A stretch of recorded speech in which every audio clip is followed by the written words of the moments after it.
Hey everybody, this is Harmonic. My name is EMIRAE, and today I am reacting to The Falcon and the Winter Soldier Season 1, Episode 1, titled New World Order. I am beyond excited to get into this. I cannot wait to see what Baron Zemo is going to do. I love that Agent Carter is also in this, which is the niece of the first Agent Carter. And as I have said numerous times before, the banter between the Falcon and the Winter Soldier, Sam and Bucky, is going to be fantastic. Once again, you are stuck with me, but that's okay. Hopefully one day, the guys and the gals, members of Core Harmonic, can actually react to this, and you can hear their opinion on this show as well, and many shows coming up soon. Check out our Patreon, patreon.com/Core Harmonic. There you will find full-length reaction watch-alongs to series like The Falcon and the Winter Soldier, WandaVision, Star Wars The Clone Wars, Avengers Earth's Mightiest Heroes, Stranger Things. I am also going to do Marvel's Agents of S.H.I.E.L.D. I've just recorded Yu-Gi-Oh! I still need to put that up. I also need to do Naruto. Yes, we are finally jumping into anime territory, which is something that Frankie is really excited about, and he has some really great shows planned for us to react to. And of course, as usual, the reaction highlights will be here on our YouTube page. These are the reaction highlights, and with that said, enough jibber jabber, let's get into this reaction right freaking now. Look at that shield.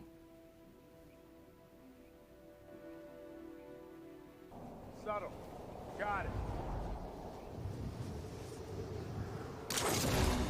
Oh, that looks so cool.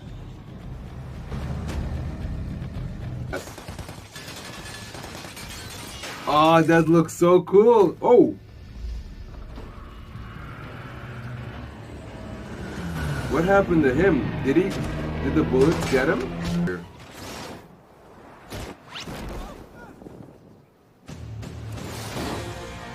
I think he messed up his parachute.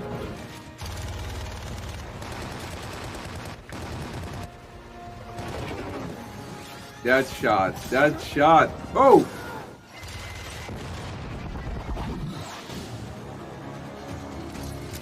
Keep going. We're close. If we get to the border, he's not gonna follow. What's up? That was awesome. Oh, that was so funny.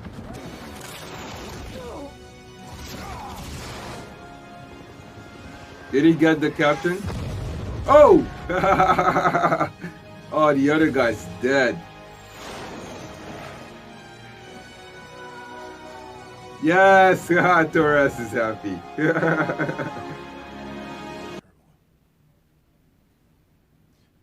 Hey, Rhodey. Heroes. I heard that he was going to be in this. And he's gone.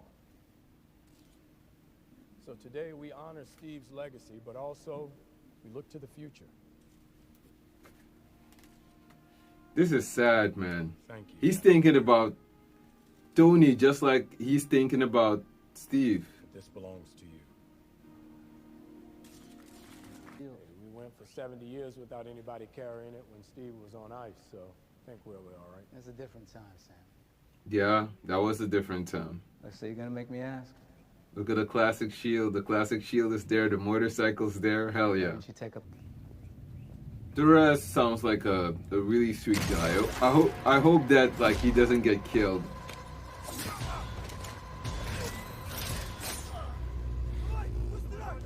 Is that the Buckster? Is that Bucky? Oh, he's so terrifying and badass. Look at that long hair. I missed that hair. I missed that hair.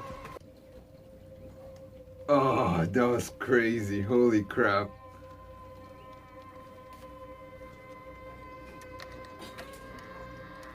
He's shaking. He's shaking. Run, run! Get out of there. Please. I didn't see anything. Oh, come on, really? You're gonna do the notebook thing? Why? Yep. Passive aggressive. Okay. I crossed the name off the list of my amends yesterday. You gotta marvel at it. Baby being held together by duct tape and prayer. Ah, Marvel. Long enough for me to sell it. I thought we were gonna discuss if we were selling it. We did. And then you were off fighting Dr. Space Cape or whatever while I was holding it together for 5 long years. Dr. Space Now that the Cape. world is going back to normal, this thing's gotta go. What are you doing? His face. Please don't. D8, sucker.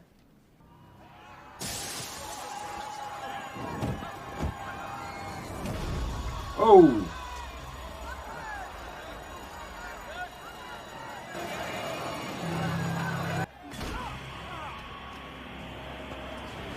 Oh! I think he just broke his spine. Did he break his spine? Oh! Oh, that might be permanent. Things tighten up. Funny how things always tighten around us. Whoa, easy there. Look, I'm on your side. After all, he's a hero.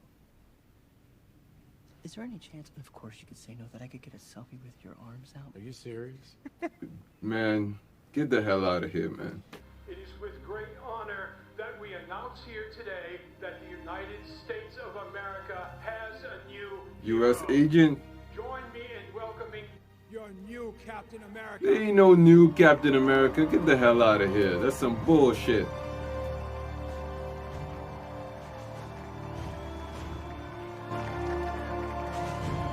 I'm sorry, but it doesn't work like that, man. Come on. That's disrespectful right there. That's disrespectful.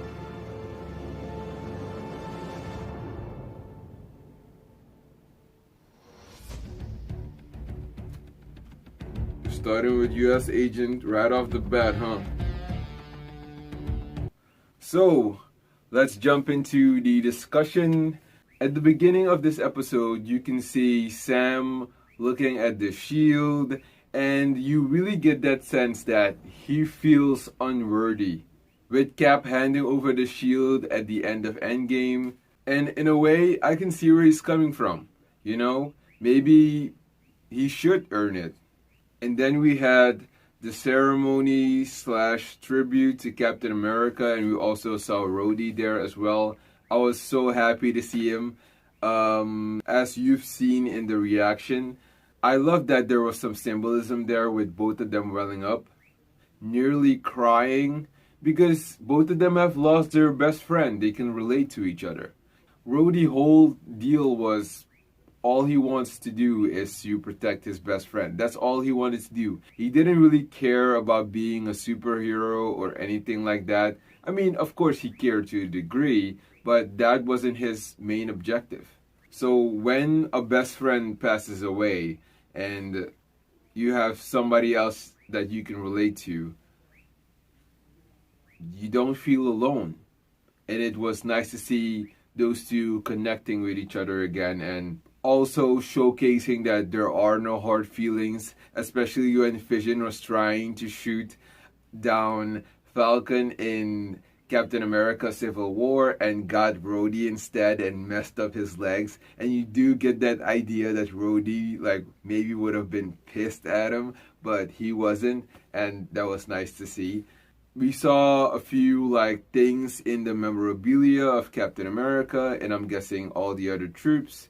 We got to see his classic shield and the motorcycle and some helmets. And also, I think Bucky being seen as a hero, which we will jump into that soon. Another thing that I really loved about Sam is that he has this charming, fun guy thing going on, to a point where he is so charming that he can even convince his sister. And of course, it sucks that they didn't get the loan and that there was some racism there. And then the guy still wanted to take a picture, which was ridiculous, by the way. But I did love that Sam was at peace. You know, that's the character development with him here in this episode. He was at peace, even more than he usually is. You know, he's smiling, he's happy, so much so that he goes to meet his sister and his nephews. And we got to see their mom and dad's name on the boat, Paul and Darlene. The sister's hardcore, man. She's hardcore. Going through the whole blip and Sam not being around even before the blip, so you can see where she's coming from, and she's like, oh, all of a sudden you barged in and you're like, Sam to the rescue and all that kind of stuff. And yeah, I can see where she's coming from. She has been doing all of it on her own for 5 years without her husband as a widower. You know, like, that must have sucked. I can't even begin to imagine what she has been going through. Just crazy. And then we got to see Bucky going to therapy because he's having nightmares. And I didn't put 2 and 2 together. And that's on me. I should have realized that that was Yuri's kid. And that's why he's hanging out with him in the first place. And he's also hanging out with him because if you think about it, they're nearly at the same age. And the crazy thing is Bucky's older than him. Bucky is 106 years old. You know what I mean? Like, so I guess Bucky feels like he needs to hang out with somebody his age, you know? I get that. Yuri's such a sweetheart trying to get him a date because Yuri is alone. He doesn't have anybody else and he doesn't want to see Sam be alone, you know? Especially at his young age. You know, but you know that he's not at all. And man, it sucks what Bucky had to go through. 90 years of going from one fight to another. Starting at the army at the age of 16, brain not completely developed yet, and then he gets taken by an evil group and turned into this monster, this murderer, this assassin basically. Their version of a super soldier and killing people left, right, and center. Yeah, that must have sucked. And of course he feels this guilt, you know? Because at the end of the day, the blame in a sense will still all be put on him, you know? And it's not even his fault. He didn't ask for this. He was mind controlled. No wonder why he's scared to be in a relationship and wants to be alone and is probably not going to like keep going out with the one lady, and why he hasn't called Sam and why he doesn't have a lot of people on his phone, because maybe he has this idea that he just might go cuckoo and start killing people again, you know, because maybe Helmut Simo shows up and he says what he said before in Civil War. Another cool thing was that Bucky had a notebook with all the names of the people because he's just trying to make amends, you know, and that's why he made sure that that one gal got locked up for all the terrible things that she did. And this is also a nod to Captain America because when he was talking to Sam, I think in the first Captain America movie, he had a notebook as well. Yeah, he had a notebook as well with all the songs, all the bands, all the things that he has missed throughout the years. And I hope that at the end of this, or when Bucky gets in a way kinda his life back, that he could maybe do the same.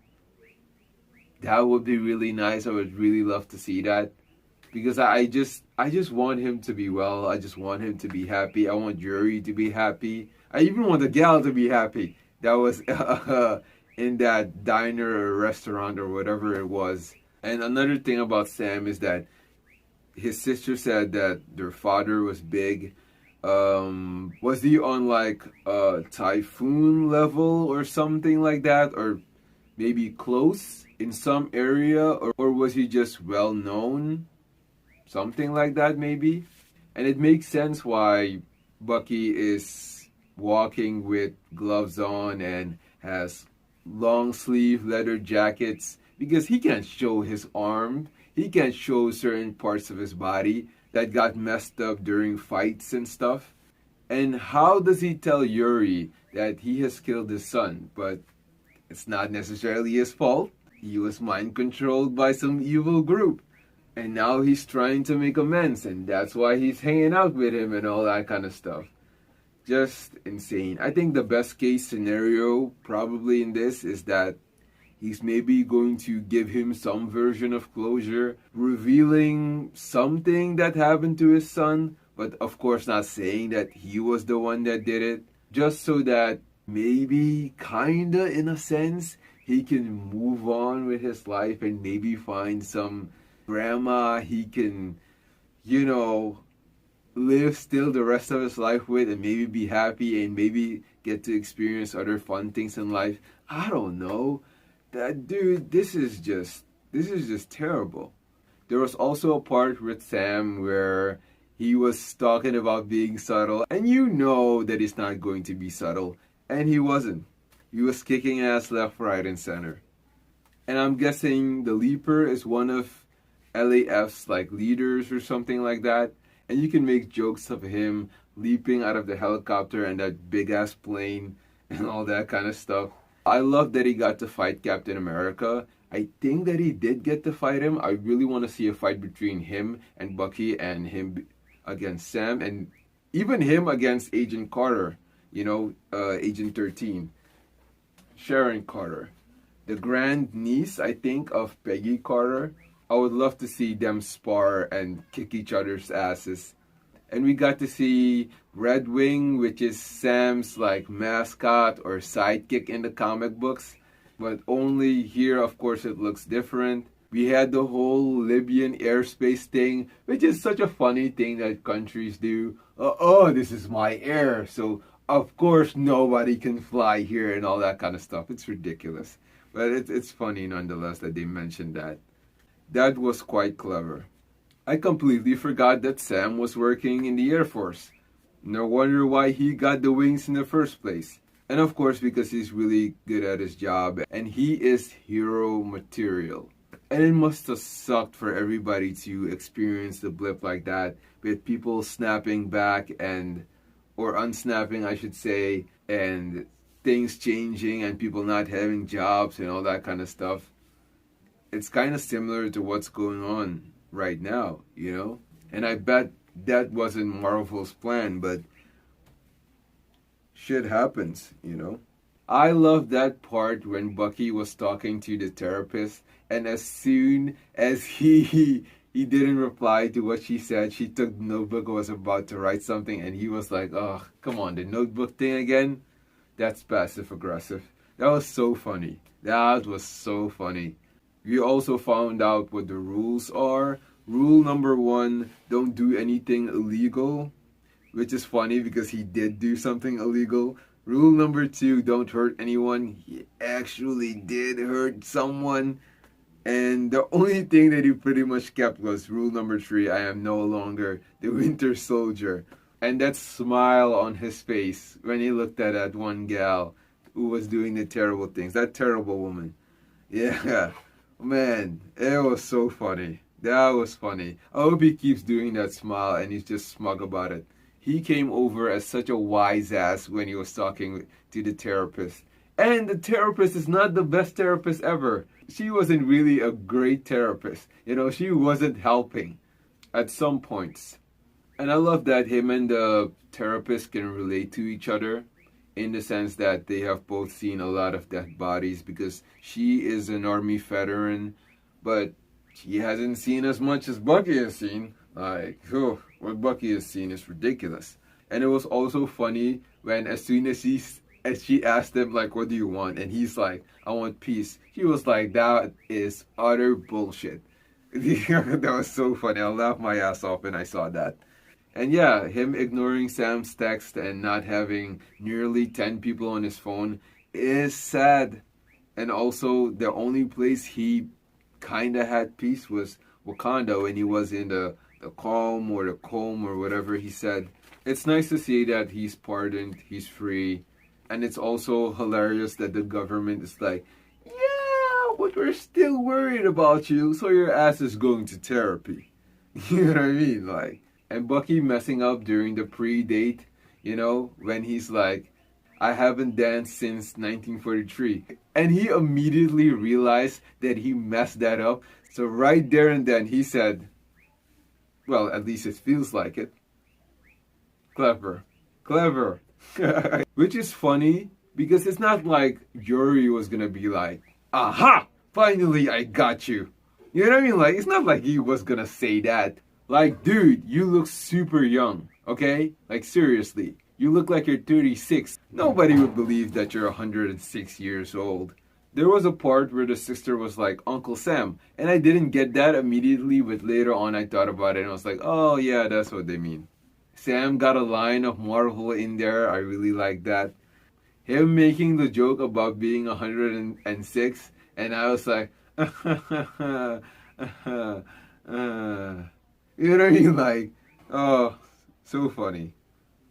There was a part where there is like a toy and it keeps going like that. I wonder if the writers put that in because it annoys him and reminds him of his past and his metal arm, you know?